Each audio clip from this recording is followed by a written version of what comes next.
We're going live.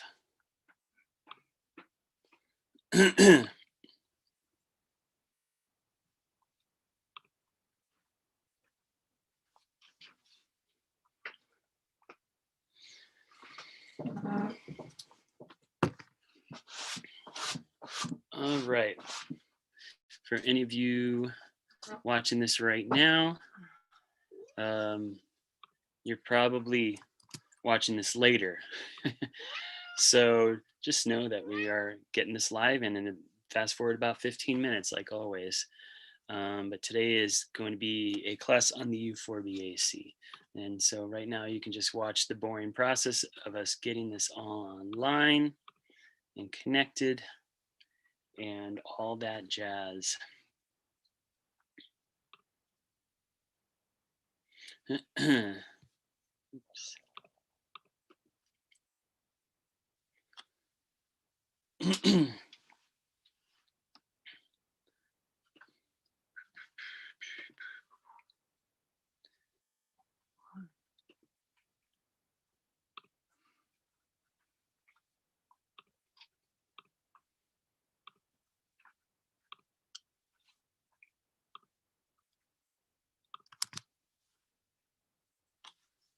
All right, that's on there.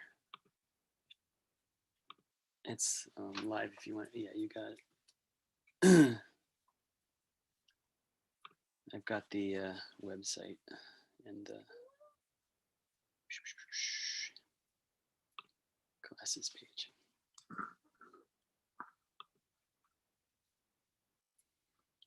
How's everybody doing? I hope you are well.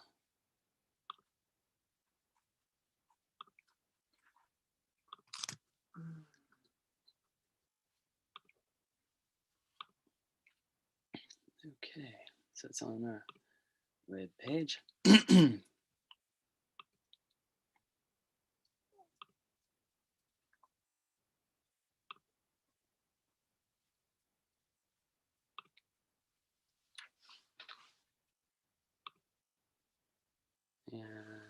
do you have it up there too?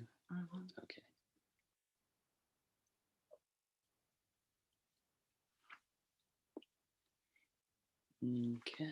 Okay. Weird's gone. Okay, there we go. Hi. Hi. Tonight we're drinking wine. We'll talk about this in a minute. The time is 4:48, 12 minutes.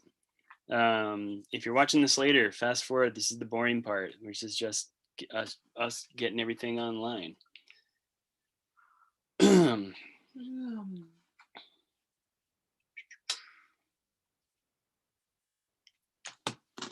Set this over here. Yeah, come on.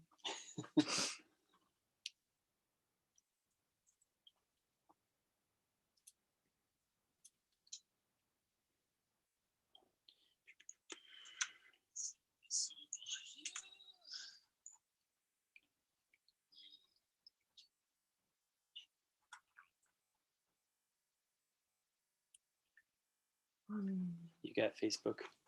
Mm-hmm.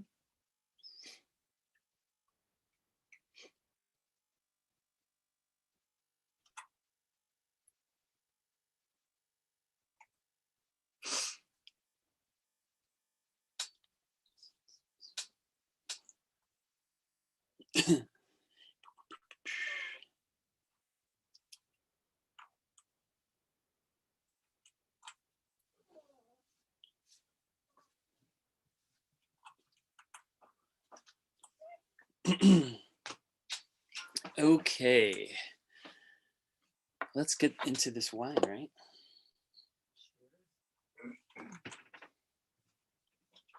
I'll have to repeat this later, but we're drinking Rune tonight. Rune is a winery in Sonoyta, and one of my favorites. We're drinking a Petite Syrah, the Madrean Petite Syrah, So yeah, there you go. You can get this in many places in town. I presume it's, oh gosh, give me a second and I'll think of where I know it's sold at.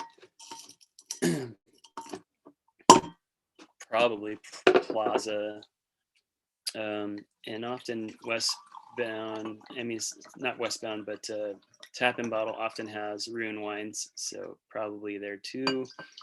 Not certain about that. But when Katie gets back here, I can ask her. Our friend Noel distributes this, and he told us that he was one of the places. Where's Noel still distributing to besides Miraval? There's one account he held on to, and probably has this wine. She can't remember either. Okay, oh, and let me do this little thing too. I should have done this a while ago. Share screen. And do that, and okay.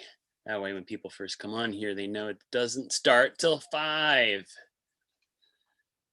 Oh, hey, what are you guys reading? This is what I'm reading. This is on Koji. Again, Noel, who you met if you did one of our happy hours. He was one of the guys doing the blue corn whiskey. Not Rob, but Noel. Blue corn grower. He's also much into fermenting, and he suggested this book to me, which I didn't know about because it's 2020, yo, and I'm not keeping up. So Koji is what makes well, sake and miso and a whole bunch of Asian ferments. You've eaten Koji, you probably don't even know it, but it's a pretty powerful tool for fermentation. So I'm looking into it more because I like that kind of stuff. And it's important to know if you're going to grow food, which some of you who watch this are watching this are into growing food. Why grow it if you don't eat it? you gotta have a, here you go. You gotta have a plan for what you're gonna do, and having a good plan for preserving your bounty is important. So that's why I'm reading that. Koji Alchemy by Rick Shih and Jeremy Umansky. Beautiful book, really well written so far. If there's any problem with audio or visuals, let me know. Just chat in the thing, say, hey, I can't hear you, or you're ugly, you should wear a mask. You could tell me that too. I already know that, but you can tell me. And by the time 5 o'clock rolls around, there will be people streaming in. So hopefully this class is on the Euphorbiaceae, so who knows, maybe it won't be that popular.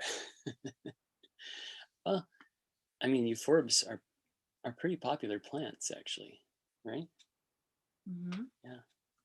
I'm just going to be talking until class starts, I guess, since we got 6 minutes. Yeah.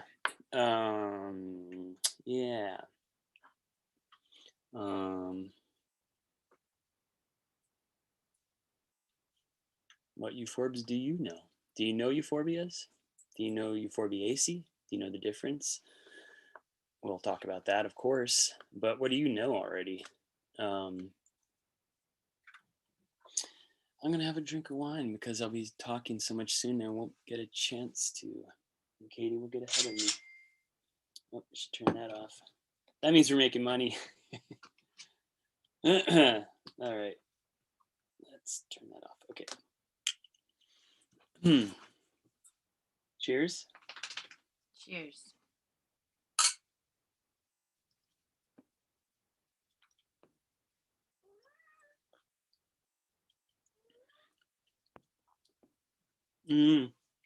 Petite Sirah. Grapey. Grapey. It's good. It is grapey. It's bright. It's good. I love room wines. They are good wines. If you just joined in, we're drinking Rune wine. It's called the Madrain Petite Syrah. I'll read the back of the label here. It's a 2015, a robust yet colorful display of the vivid life that thrives within the environs of the Sky Islands. From the diverse canyon floors to the lofty cumulonimbus clouds. I guess it's what they're referring to. Yeah, I can't say that word. I know the word. I'm not dumb, but I can't say that adjective. This wine embodies the spirit of our unique Madrian terroir. Cumulonimbus, whatever, I don't care. What do we got here? 4 minutes left till we start. What are you guys reading? Are you reading anything? Also, fire away any questions as the class goes on. We'll have questions at the end too. We're mostly just going to go over the euphorbs, mostly of our area. We'll talk a little bit about some other ones too, but we're really going to talk about the ones in our region. And by our region, meaning the inclusive area of Baja California, which not only includes the Gadsden Purchase part of Arizona, but includes Mexico. Because we identify with Mexico, and a little bit of there'll be some Texas and Chihuahuan species, and we'll dip into Baja California a little bit, which of course is Mexico. But yeah, we're going to talk about some cool euphorbs. We've got 2 minutes, so again, we're drinking Rune wines tonight. We're talking about Euphorbiaceae. Our cats are busting each other's chops in the background.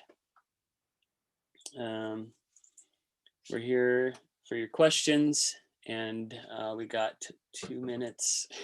I'm going to drink another wine instead of talking. How did you get dirty? Hmm?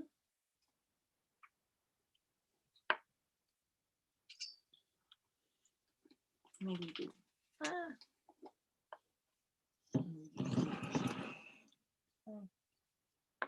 Let's see that. That's a good way to spend. Oh. So we have polydactyl kittens, and the thing about them, of course, is because they're polydactyl, they have more claws that go along with the more putty paws. And our cats are like Velcro. Everywhere they touch, they just stick to everything. They stick to our pants. They stick to the bed. When you go pick them up, they stick to the clothes. They stick to everything. We've thought about. You remember that the old Nerf thing was like the little balls with the Velcro, and you throw it at the little. It's like a dartboard, but with little Velcro balls. We thought about making a game where we play that with the cats and toss them up against a fuzzy surface. They do stick to those surfaces. So, oh hey buddy, you want to come here? Come on, come here. Come. Yeah, you want to come. Stop sticking to stuff. Here he is. This is Pete Townsend, named because he's got a really healthy schnoz, just like Pete Townsend has, the guy from the Who. And there's his mini paws. And this guy's really good, man. He's just such a lovable little guy. Really great cat. All right, I guess we can start. It's 5 o'clock. Hello. Welcome to the Speedfoot Nursery Spurges of Baja, Arizona. We're going to talk about the family, the Euphorbiaceae. Hopefully I haven't messed up any slides. I pulled this class together last minute because that's how we're doing things this week. But I think it's going to be good. We're going to mostly talk about, we're going to run through not every single genus within Euphorbiaceae in our area, because that would take a long time. And a lot of them are kind of, Euphorbias. Let's start off with this. Euphorbia is a family but it's also a genus. The genus is under the family. So when I say euphorbias, sometimes we'll be talking about the whole family, and sometimes we'll be talking about the actual genus. But the Euphorbiaceae is a big family, and it's one of the most widespread. It's one of the biggest families in the world, 7,500 species, about 300 genera. So it's a big family, and it ranges from everything from like little weeds like that. I'm sure you recognize that little spurge down in the bottom there. There's several species that used to be in the genus Chamaecyce, and now they're in Euphorbia. But they have always been in Euphorbiaceae, and those spurges are very prevalent. We have many species in Arizona and in the Southwest in general. And I've actually changed my mind about this plant. These plants tend to be kind of weedy and a little bit obnoxious, but then when you get a tortoise, it really changes your mind about them because they're great for tortoises. It's like actually one of their most important foods. You know, I kind of enjoy them, and their flowers are cool if you look really closely at them, and we'll talk a little bit about that. But anyway, so the genus Euphorbia is the most diverse within the family, which is probably why it's called Euphorbiaceae. Euphorbia was named after a famous physician who lived about 50 BC. He's not the Euphorbia dude. There's another guy named Euphorbia who was in the Iliad. I think it was the Iliad, and he was a very handsome man and a fighter, and then he got killed like just about everybody in the Iliad. But anyway, it's not that one. It was the famous physician who was not famous apparently because everyone thinks it's the guy from the Iliad. Ironically enough, in Greek, Euphorbia also means good pasture. Whatever.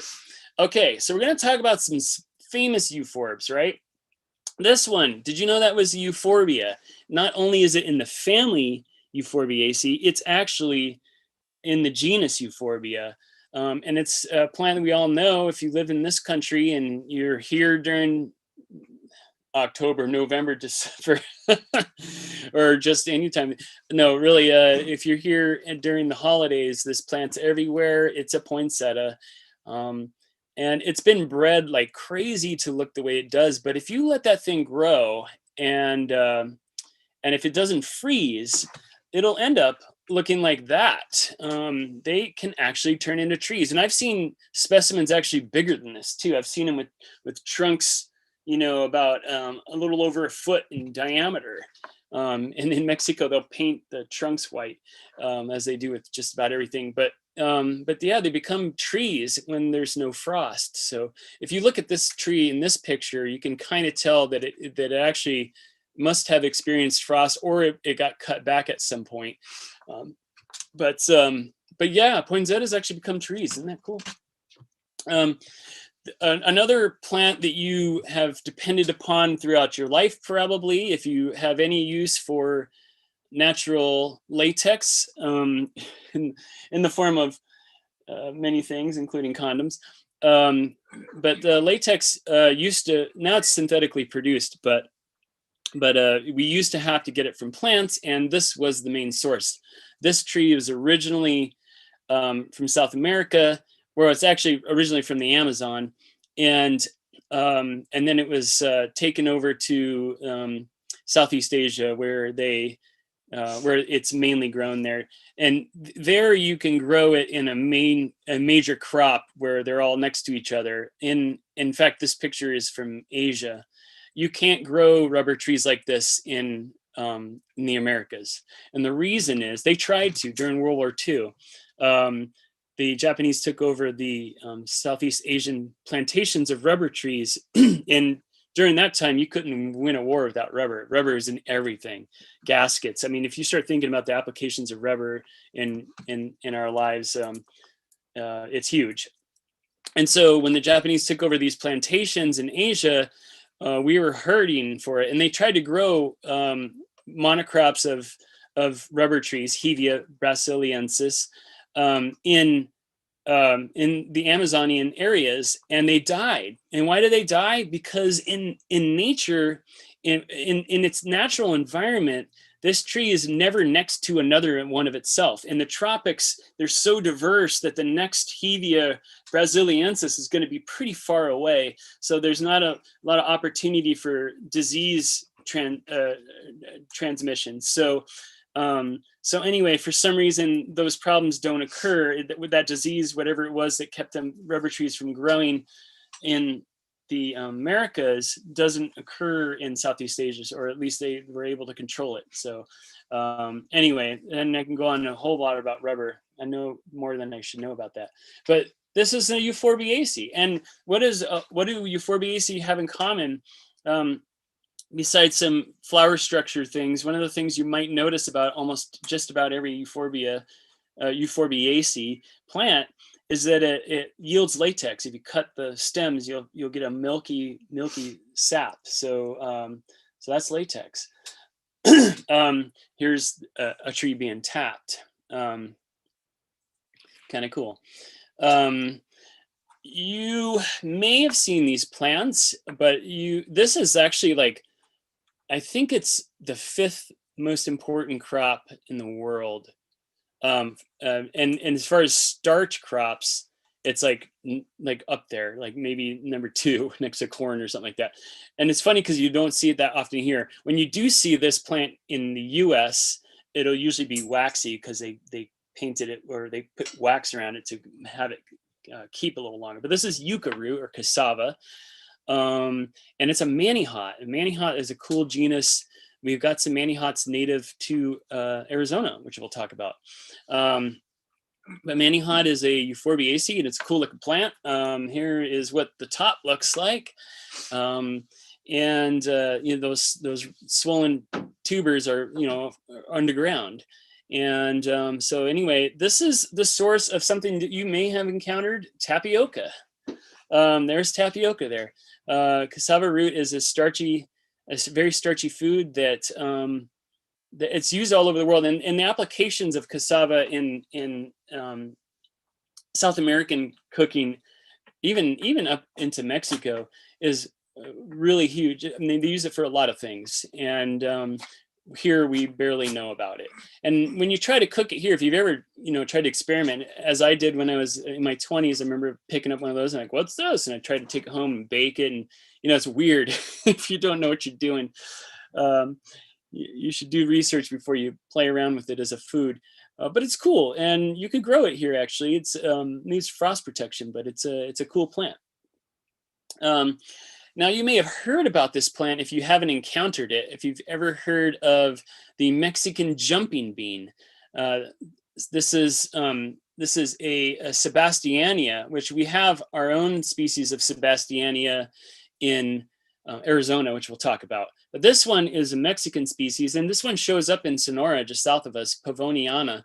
And let me show you something that's really cool. This will be my first time doing a video, and let's see if it works. But I think I got, yes, here we go. This is what they do. Ready? Oh. Is it playing? Nope. Here we go. And watch those little beans in that person's hand. See, they're jumping. That's what Mexican jumping beans do. Pretty cool, right? So there's a little, I think it's a noctuid moth, and its larvae are inside of those seeds. And so that's what's moving the Mexican jumping beans. So that's kind of cool. Our native Sebastiania doesn't do this, so sorry. We don't have the moth. Let's see. There we go. This plant's famous, and a lot of people know this plant, Ricinus communis, or castor bean. This is an ornamental plant for most people, but it is a very important plant for oil, and especially for medicinal purposes. And it's got some other modern purposes too. It also makes a very incredibly dangerous poison that if you're a terrorist and seeking to hurt a lot of people, you can make ricin out of this. I don't know how to do it, so don't ask me. But yeah, ricin is taken away from the oil before you get your castor oil. Castor oil is where this comes from. it's kind of a weedy plant. I've grown it before and then regretted planting it. We had it in this house actually, remember? And man, if you don't catch those seeds, they just pop up everywhere. It's not a weedy plant in terms of being a problem in Arizona. It is a problem, I think, in California, but in Arizona it doesn't escape urban areas. But in your own yard, it'd be a very annoying weedy plant. And since I'm not making any rice anytime soon. And I have no use for castor oil. So we decided not to grow this anymore. But, this is a Euphorbiaceae, and that's the point of this. This is a plant that we actually sell at the nursery just out of curiosity, as our botanical curiosity. This is a JATROPHA. And we have several species of JATROPHA native to Arizona. But this one is more tropical, and it's a very important plant. They're using it for biodiesel now, so to create a really high quality biodiesel. So that's kind of cool, and it's a cool looking caudiciform if you torture it in a pot. And then we could just dive into these. I didn't want to dive into the African species and the Madagascar species, but they are cool. So many cool euphorbias. If you're interested in that sort of thing, well, we do already have a class on succulents that we talked about these a lot, but also Arid Lands greenhouses in Tucson, that's kind of their specialties, Euphorbiaceae, especially euphorbias, and they have all these, including this one, the Medusa euphorbia, and several that look like this too, but there's so many species and they're really cool. And that most of them are summer growing. In fact, most euphorbias are summer growing in general. So this is the general area we're going to be covering. Euphorbs of Baja, Arizona, which like good colonialists, we're going to include Mexico and Texas and New Mexico and Baja California, Southern California. So anyway, this is the area that we're looking at in terms of the species, with an emphasis, of course, on our native Arizona species. And there are so many, euphorbs. Like I said, I had to cut back on talking about all of them. I didn't talk about every genus. We'll talk about some of the plants we'll talk about are stuff you might see hiking, and that's why I threw them in there. But they're not necessarily, they don't necessarily have a lot of ornamental value unless you're like us and you like weird stuff like that. But we're definitely emphasizing the species that have a lot more ornamental value, and particularly we're going to mostly talk about Euphorbia and JATROPHA, the two genera that we're going to talk about. But this is Acalypha. There's a whole genus of Acalypha in Arizona, and this is not one of them. This one is actually from Texas and I think down into Chihuahua, or down into eastern Mexico. But this is a plant you will find in the trade. We've actually sold this plant before. Acalypha does not look like a euphorbia to me until you start really looking close. It really looks like it's going to be a legume or something. But this is Euphorbiaceae. There are 456 species of Acalypha, and I can't remember how many we have here, but we've got a good amount of them here. By the way, a lot of these Euphorbiaceae that we have, if you want to go to one place where you get to see a lot of cool euphorbs, Oregon Pipe National Monument. They've got they've got 3 species of JATROPHA there. They've got tons of euphorbias. They got acalyphas and crotons and other plants that we're about to talk about. So if you wanted to see a lot of these, you can go there. Not this one though.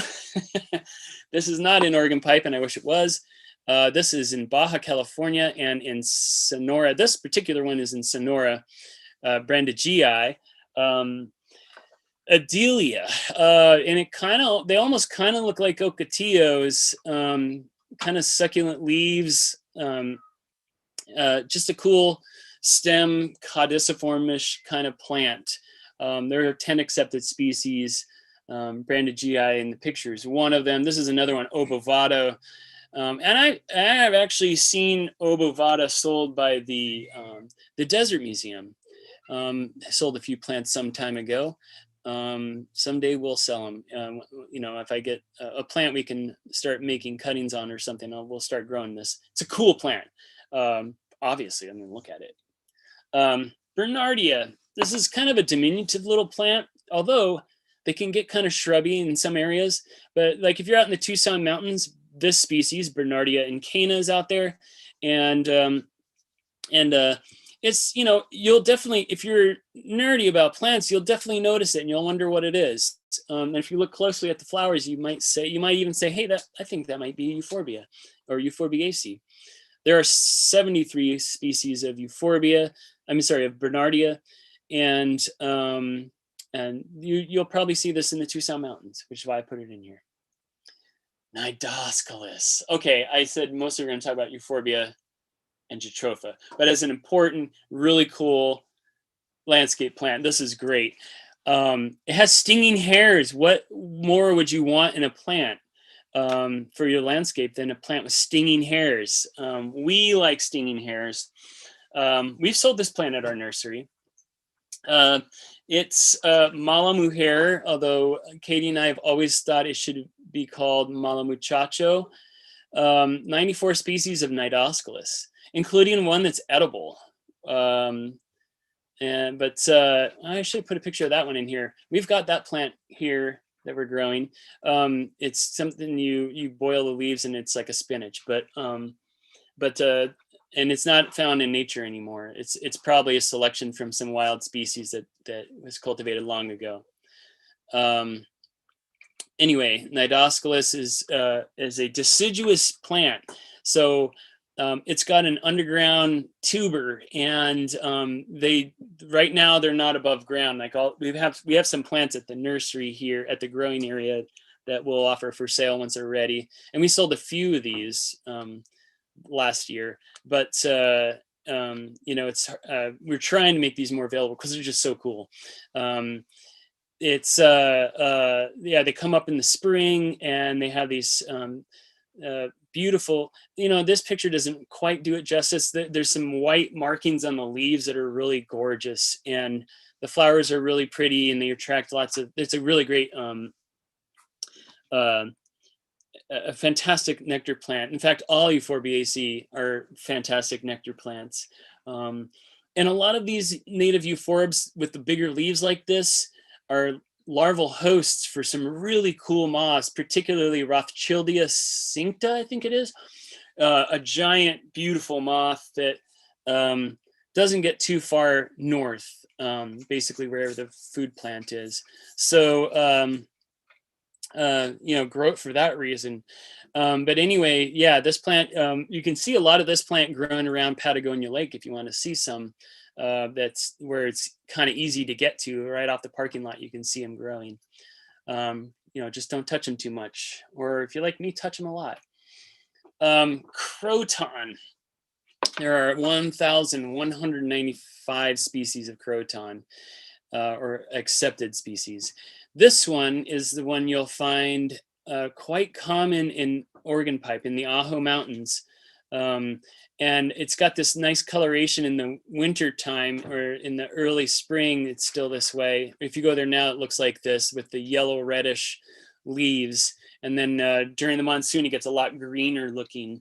But croton is it's just a cool little genus, but you know, not a lot of there's a few species that have ornamental potential. I think this one does, but it's a little frost tender, and people probably aren't going to go out of their way to grow this one, although I would. It's a cool plant.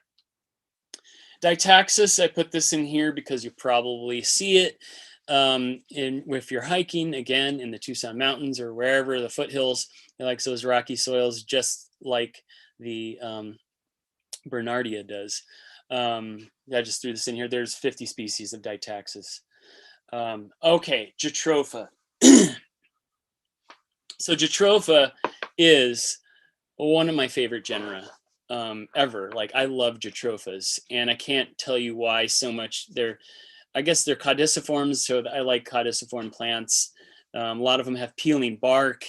A lot of them bleed red, like this one does, and a few other species we're going to talk about.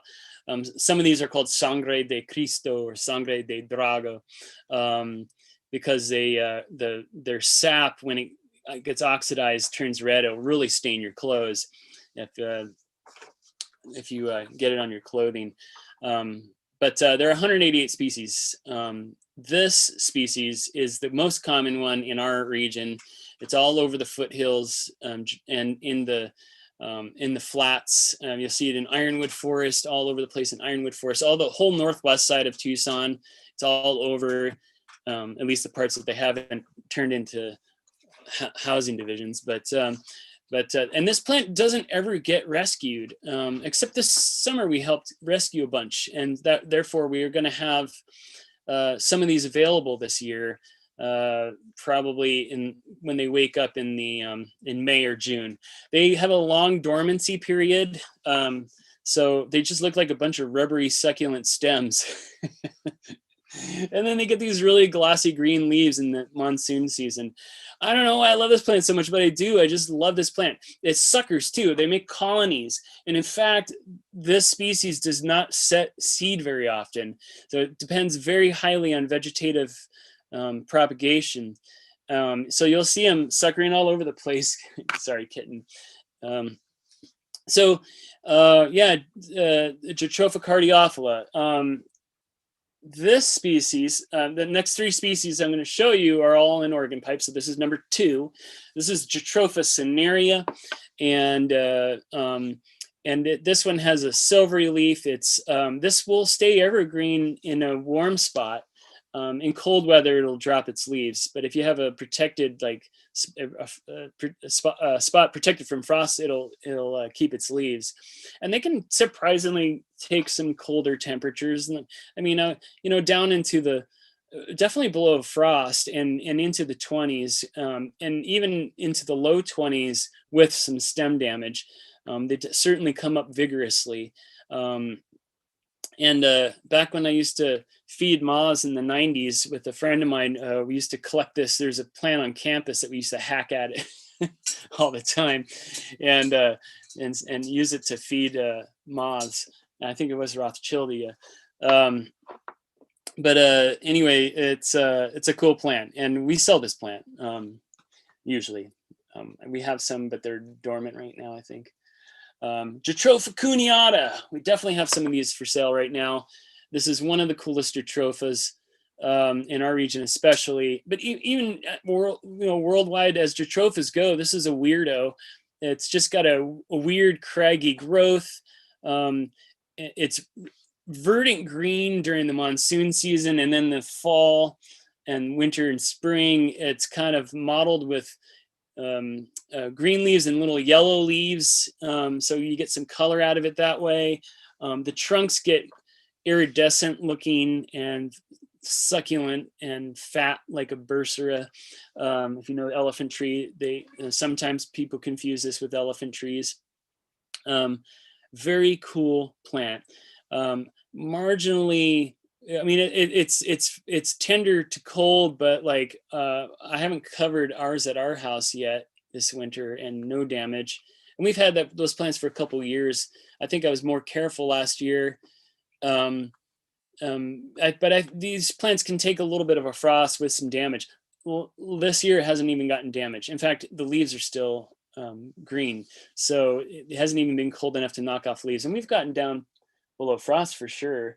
I don't know how cold we've gotten here, but we're not in the warm part of town. Let's put it that way. JATROPHA CUNEATA. How cool is that plant? Here's one that might remind you of one we've already talked about. It kind of looks like Nidoscelis, the mala mujer. And ironically, it's not native too far away from. In fact, they have crossover in some areas. They grow very similarly in that they're deciduous. That means the whole top dies down, and it has a swollen tuberous root underground. Ragged middle spurge, JATROPHA macrorrhiza. Such a cool plant. This is a grassland species mostly. A little bit of oak woodland. Sometimes you see it in. We see it all over in the Sonoida Elgin area. It's you see it there. We've seen it at in the foothills of in Turkey Creek area, right? Mhm. Near the Chiricahuas. I mean, basically, it's a grassland species, and if you're not around in the warm season, you might miss it because it's not around in the wintertime. It's dormant. It's funny, the grasslands and the places where these plants grow, both the Malamujer, Nidoscalus, and Jatropha macrorrhiza, in the wintertime, you would think it's the most boring flora ever with not a lot of stuff going on. And that's because a lot of those grasslands are very warm season rain dependent. And when the rains happen, when they happen, it's just so incredibly diverse. And stuff like this hiding under the ground, just waiting for some rain to come out and say hi. So cool plant. Again, we have some of these that we're cultivating to sell.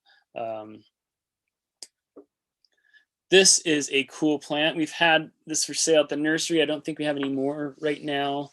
Jatropha dioica, related, or it's very similar to Jatropha cardiophylla. If you can kind of see the similarities there, it's got those weird rubbery stems.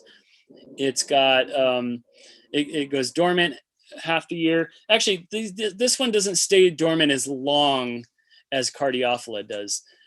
This is the Texas species, and there's two. This is the variety Graminea, but there's, I think, Jatropha dioica, variety dioica, and then variety Graminea. Graminea has the thinner leaves. Graminea means grass-like, I think. This is just, I love the succulent weirdo ones like this. It's they're so cool. So yeah, and by the way, the reason you don't see these in the trade very often, particularly this one and Jatropha cardiophylla, the one that's the most common around us in the foothills and stuff, they don't hardly ever produce seed, so you can't really get seed off of them. You got to bust them up and vegetatively propagate them. That's why bamboo is expensive, right? Because bamboos, you got these big culms and you split them in two, and then you got two plants, and then you got to wait for a while, and then they grow, and then you could take those two plants and split them in half, and then you got four, and then wait another year or two, and you get the idea. It takes a while to grow them. That's the case with this. So we do get seed once in a while, and are able to grow these, but they're also slow. So on top of that, they're slow. But if you get your hands on one of these, get them. They're cool. They're often kind of pricey for that reason too, just like bamboo can be pricey. Okay, going a little further south into Sonora and Baja, we're going to hit some of these Jatrophas that are occurring in those regions. Jatropha cordata, a papilio, which I think means papery, because of the bark. The bark has this peeling bark. It has a papery shredding bark. It's really cool looking all the way up to it goes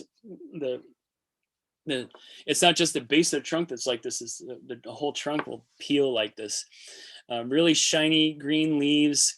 This is a thorn scrub plant, so it does kind of get into nearby Sonoran Desert areas.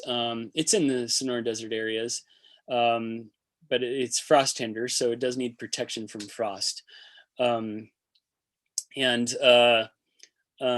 Yeah, and it's very erect, very upright growing. So they like to grow tall. This is a great plant if you have a nice south wall or something. You plant it up against the south wall and let it do its thing. And in those years we have those catastrophic frosts, you definitely cover it. I think most years you could get away with not covering it if it was just a minor frost. Very similar species. Jatropha vernicosa, a little bit more Baja California. This one I've noticed one of the differences is the yellow leaves, like a lot of Jatrophas will get. This one actually can almost be evergreen too, if it's warm enough and there's moisture. At our house, it definitely is dependably deciduous, but that's because we're We don't take too much care to cover them. Have not frozen at our house yet. But yeah, very cool plant. Lomboy colorado. JATROPHA malacophylla is big fuzzy leaf. It used to be called JATROPHA platanifolia. What does that mean? Platanifolia. Platanus is the genus for sycamore, folia, leaf. So it's platanifolia, a sycamore leaf, JATROPHA. Again, deciduous, caudiciform. The stems are almost fuzzy. The leaves are fuzzy. Very cool plant that you'll find in Sonora. There's some records of it in Patagonia Mountains. I think it was a mistake on SignNet. That plant does not exist there, unless I'm totally wrong. And if someone knows that I'm wrong, let me know. But I highly doubt this plant was in Patagonia, but it was accidentally listed on their SignNet, on their flora list. But this is more, you find this in Sonora and the Sierra Madre in the tropical deciduous forest. So obviously frost tender. And there's a few other species that are New World. Actually, that one on the bottom left is from Texas. That's JATROPHA berlandieri, and it might kind of remind you of our nettle spurge, but the leaves are more succulent. The one on the upper left-hand corner is JATROPHA multifida, and then the one on the right is JATROPHA podagrica. Those guys are fairly available at nurseries that sell weird plants, and they're fun to grow. They're berlandieri actually can take some frost if it's not so exposed like that one is. In nature, they don't. The tubers aren't out of the ground like that usually. They expose them like that because humans are weird and they love to show off the undergarments of plants. And we love fat plants. But normally that's under the ground. But that plant's a little more hardy than the other two. The other two are definitely frost tender.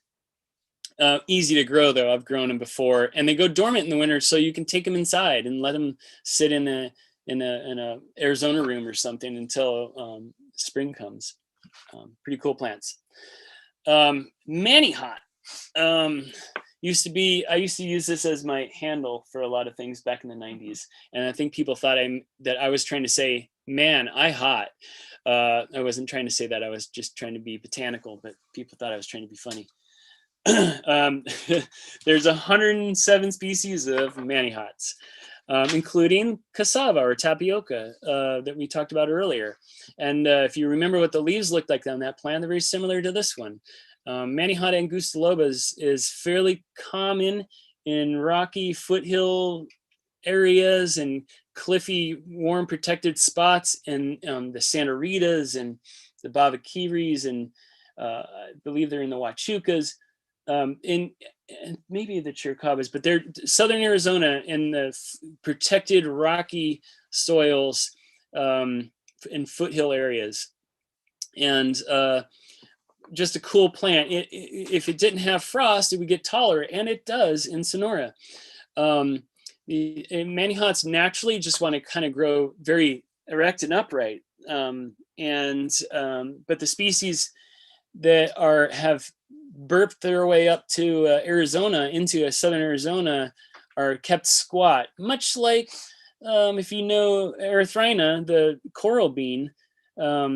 That plant is a squat little plant here, but it's a 60-foot tree in Sonora. So same thing here, although these don't get 60 feet tall, but they get tall, like 10 feet or so. But here they're just like, squat little shrubs, and they're usually protected within rock crevices. They're easy to grow, and if you can get a hold of them, they're hard to find because nobody grows them. But when you do find a manihot, get it. It's a cool plant. They produce enough seed where you can definitely grow them from seed. So this is angustiloba, and the other species that's fairly common in our area is Davisi, and it's the leaves are a little bit more wobbly, and this one is a little less common, but is in the same basic areas. Is definitely in the Bavaquiris and Santa Ritas. I can't remember where else. Also grows in the same kind of areas. It's rocky crevices. So yeah, and then if you go just a little further south in Sonora, not too far from the border, you'll find MANIHOT rubricalis, which has a more stout look to it. More the leaves are longer and yeah, at least in Sonora, it's a lot more upright. If you have it here, it's probably going to be squat still, but the leaves are longer and bigger. Again, all these I would protect from frost, keep them in a container, pull them in the wintertime. You can pull them in just on the cold nights. They can take a little minor cold. They're just don't overwater them while they're cold. For most plants, but especially Euphorbiaceae, dormancy plus cold plus water is death. So try to not overwater your euphorbs in the wintertime, especially when they're dormant or slower growing. All right, so we talked about the Mexican jumping bean. This is our species of Sebastiania, lacking the cool jumping beans, but it's a cool looking plant. And if you've ever been hiking around, well, Oregon Pipe is where this one is too. So again, go to Oregon Pipe if you want to see a lot of these plants we're talking about. Sebastiania biloculare, it will, if you're hiking around, you might mistake it on glance for a Dodonaea, for a hop bush, but then you see there's no hops on it, and the leaves are a little bit more glossy or red, like in that picture. In the wintertime, the leaves can turn color like that. And then if you see the flowers, of course, you'll say that is not a Dodonaea. It's Sebastiania, and it's cool. And we are going to sell these. We're growing them. I love this plant. Also, just we used to use this as a larval food plant too.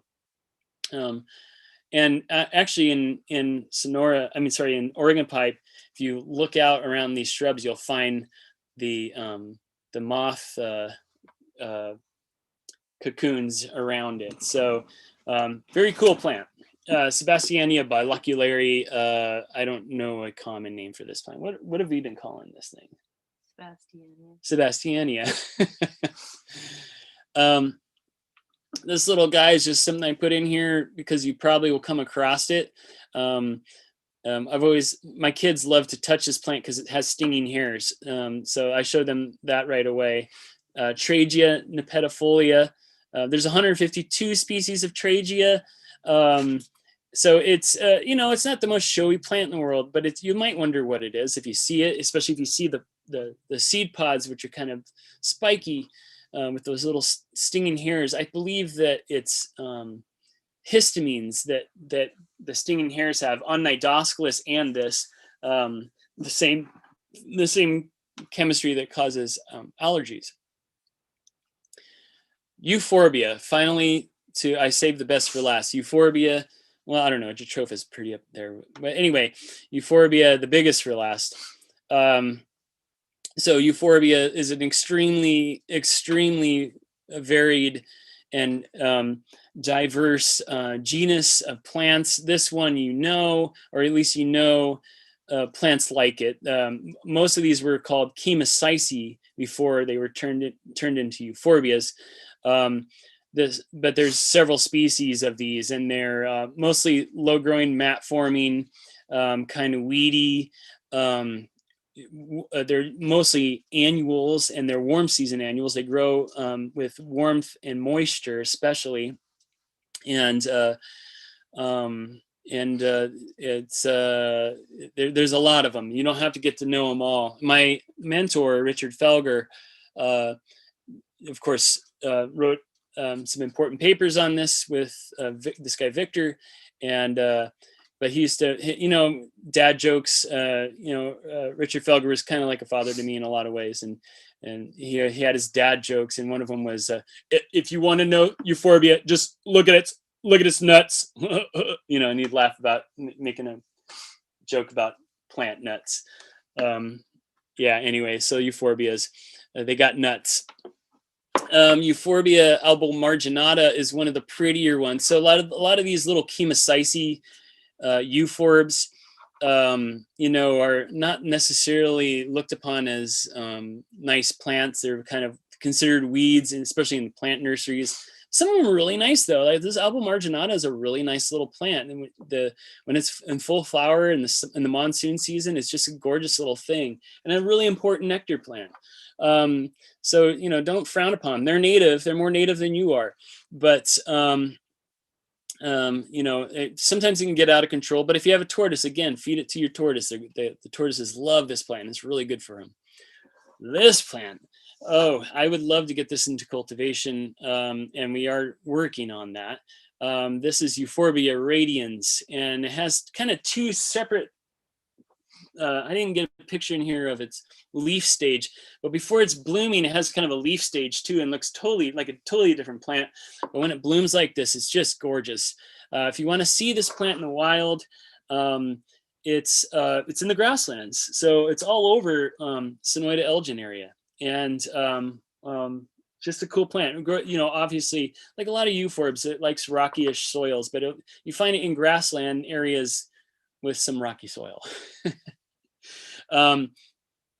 So anyway, Euphorbia radians, a plant that I would love to see in cultivation more, and we were working with some people to make that happen. This plant is something we sell, Euphorbia antisyphilitica, called such because back in the day they used it for syphilis medication, which they used a lot of things for syphilis medication, like mercury vapors and stuff. Anyway, we highly do not recommend that you use this for syphilis medication, but as a landscape plant, it's fantastic. But there is a use for this plant that I wouldn't be opposed to you doing, or wouldn't highly recommend you against. You could take whatever medicine you want to take if you want to kill yourself. That's cool. But this plant actually makes wax, and so they call it candelia. This is native to southern Texas and Chihuahua, and I think further south into those states that start to get hazy for me because I haven't spent a lot of time over there. But this plant is grown in fields to melt down for wax. They cook it down and then they harvest the wax of this plant and then make candles out of it. I don't know if they use the wax for other things besides candles, but I do know that they make candles out of this wax. Probably have other applications too, but whatever, ethnobotany, boring. But this plant is a great landscape plant. It suckers and spreads. It's easy to grow. It can grow in shady spots. It can grow in sunny spots. A very useful landscape plant, and we sell a lot of these because people love this plant, and they also know that it's they put this in the ground and not think about it too much, and it's going to be just fine. You see it in highway medians and stuff. Super tough. This little guy is, if you can protect it from frost, is a perennial, but often annual. And it's, some people call it wild poinsettia. It's kind of a weed, but not the kind of weed that's a problem. It's you know, it's a nectar plant, and it's only weedy in urban areas and in like your own landscape. If you have a nursery, they pop up all over the place. So if you get a plant from us, you might get one of these just by accident, even though we've sold these individually. But you know, we call it wild poinsettia or Euphorbia heterophylla. And there's some other species that look a lot like this too, and similar species of what they call wild poinsettias, but this is probably the most common one. And it's just a cool little plant, and they reseed like crazy, like I said. So even if you don't treat it like a perennial, you just let it go to seed, you'll, believe me, it'll come up. Always does. This plant is from Baja California and super cool, and we're working on it. We'll probably have some plants this year to sell. It's a suckering euphorb. In most of these pictures here, those two pictures, you see them in full bloom, which is they're doing now. They're blooming now, this time of year, and into the spring. Super fragrant, sweet smelling flowers that are covered in butterflies and bees. This is a really, really good nectar plant because it just gets covered in flowers. And it suckers like a bamboo. It's somewhat frost tender. Like the tops can get nailed back if you get below frost. Although I haven't covered ours at all this year, and they're not. There's not a shred of evidence that it's been frosted. So it hasn't been the coldest year, but we've had some frost. We've had some cold temperatures, and it has not frozen. So if you put this up against a wall or in a container, like in that picture, you don't have to worry about frost at all. So yeah, and during the rest of the year, it's going to look more like that picture up in the upper right. It's a green plant, and it does look more green in the summertime. In the wintertime, it almost has a cast. The whole plant is like a purplish green color, and then actively growing, it's green, and that's a chemistry. There's a chemical that plants use to protect themselves from drought or frost, and that's that chemical at work. But this is a Baja California species. It suckers. It grows fast. It's cool, and you should have one. If you find one, grab it. Hopefully we'll have some for you soon. I got some coming. So this plant and the next one I'm going to show you were both formerly called Petalanthus, lady slipper. They're euphorbias though, and we've gone back and forth. We usually try to stick with the new name just because that's who we are. We like to try to stay on top of things, keep up with the botanists. But sometimes we get a little behind, and we did on this one. Like we were calling it Petalanthus for a long time. And, I knew it was Euphorbia, but it just I don't know, it was just lazy. We didn't change it on the website. So we're, and I call it Petalanthus, but it's Euphorbia. This is the most common one in Tucson, Euphorbia lamellii. There's several of these Petalanthus-y plants, actually. There's the two that we're going to show you are the most common, but there's several species, and they're mostly tropical. The two we're showing you are relatively hardy. They can even go down into the teens with some damage, but be fine. They have a wily look to them. You've seen these around town. They're all over the office buildings downtown, and you see them in containers a lot. They have a very sculptural look to them. And then, of course, when they're blooming, they have these cool slipper flowers. And yeah, it's a euphorbia, right? Pretty cool. You can kind of tell on the stems there, right? That looks like a euphorbia. This is the other one that's the giant one. So this is the regular lady slipper. This is the giant lady slipper. This plant can get like 10 feet tall. Doesn't quite get that tall here usually, although I can't wait to see someone do that. To protect it from frost, and it can get that tall. But they're bolder, and they also get leaves, which you can kind of see in that lower right-hand corner. In the summertime, especially, they're foliated. They're covered in big leaves, and the leaves can be almost as big as my palm. But right now they're mostly leafless. Although we gave some plants to our financial dude, our tax guy, and in his little, just a few doors down from Spadefoot Nursery, and he's got a little courtyard, and they still have leaves on them. Some of them are yellow, but they're still leafy. But often this time of year they're not leafy. They're just these green stems sticking up in the air. So yeah, just very cool plant. This plant is something that's it's very common in the trade, especially in north of us. It can grow here, and I just put this in here because it is a Southwest native plant, and even gets into Arizona a little bit, but it grows all through the Midwest and into Texas and New Mexico, and very common in those areas. And so it's called snow in summer, Euphorbia albomarginata. And so I just threw this in here because you might see it. And, I mean, don't buy plants at Home Depot, but you could probably find this plant at Home Depot. Because they're selling plants from the north. They buy plants from these nurseries that are not from here, and they put them all over the country, whether or not they're appropriate. This plant is appropriate. You can grow this here with some love. But we got so many other cool euphorbias. And I just threw this in at the end. This is not a native one. This is one of the African ones. But I just threw this in at the end here because it's it's one you probably have or you've seen it, and it's the thing I like to show people about these kinds of plants, that these plants that are in our lives regularly, often we don't get to see them in their what they actually turn into. And that giant tree in the lower left-hand corner there, that is this plant. So what do they call it? Fire stick? Yeah, fire stick or pencil tree. They don't all turn red like that. That is a cultivar.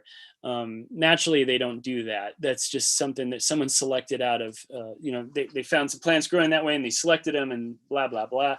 But you often see them as that cultivar. I don't know if that cultivar can grow into a tree like this, probably, but I don't know for sure. But the green one certainly does grow into this. And you know where there is one like this is Desert Botanical Gardens. And Phoenix has one. That's the first time I saw one as a tree, and it blew my mind. I couldn't believe it when I was looking at it a long time ago. But I didn't know that some of these euphorbias became trees like that. So pretty cool. Anyway, that is the end of that, and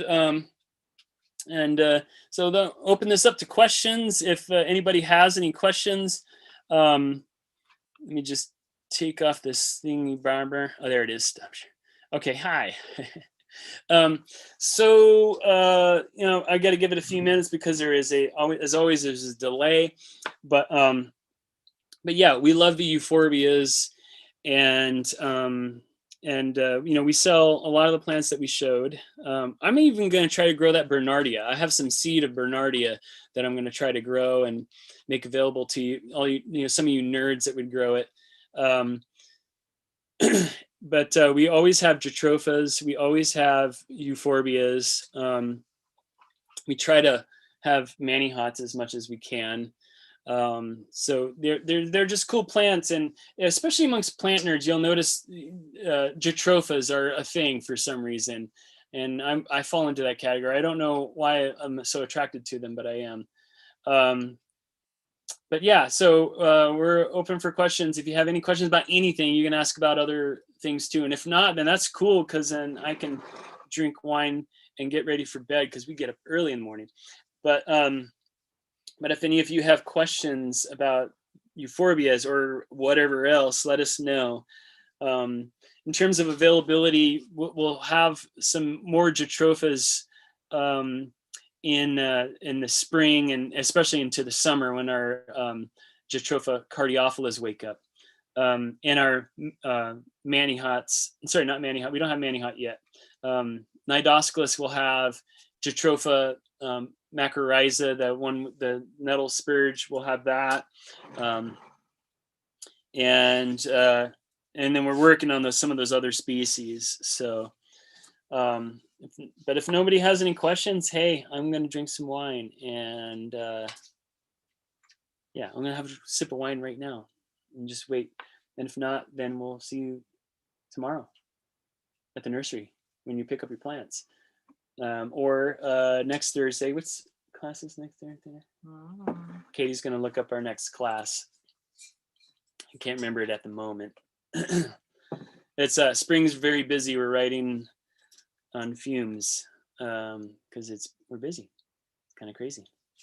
Establishing plants in the Arizona landscape. So beginner's class next week, but just because you're not a beginner doesn't mean you won't get anything out of it. We're going to talk about establishing plants in the Arizona landscape.